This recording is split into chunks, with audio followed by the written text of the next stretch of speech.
Belmont Park on Long Island. 110 years old, it's home of the Belmont Stakes, what's known as the Test of the Champion. Affirmed's got a nose in front as he come onto the wire. The last Triple Crown champion was a horse called Affirmed in 1978, and there were 10 others before him, including Secretariat, Gallant Fox, and Seattle Slew. And they're off. To find out why a horse hasn't won the Triple Crown since the late 70s, we turned to the in-house expert, David Papadopoulos, Bloomberg managing editor and resident horse racing expert. He's been following racing actively since 1990. You're an enthusiast, someone who's been betting on the ponies, watching the ponies for a long time. Dave, an enthusiast is one way people have referred to me.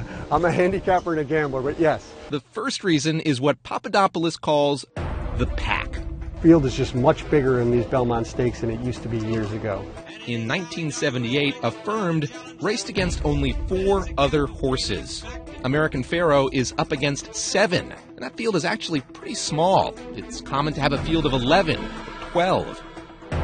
The second reason, the ambush. If a horse loses the Kentucky Derby, his owner may decide not to run him in the Preakness. He'll rest up until Belmont. From the first 125 years up until 2000 of the running of these races, that had never happened where a horse ran in the Derby, skipped the Preakness, and won the Belmont Stakes. And since then, over the past 14 years, it's happened 7 times. 5 of American Pharoah's competitors in the Belmont ran the Derby, but skipped the Preakness.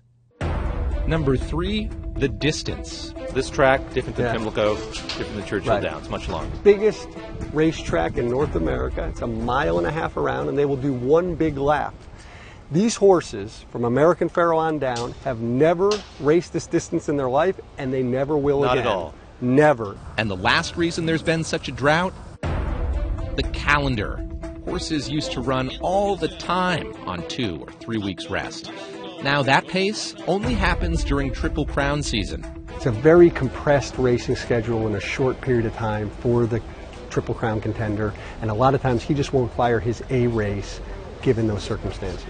So, given all that, the calendar, the distance, the ambush, the pack, how does American Pharoah look? We should be clear, he is a freak and a standout in this race.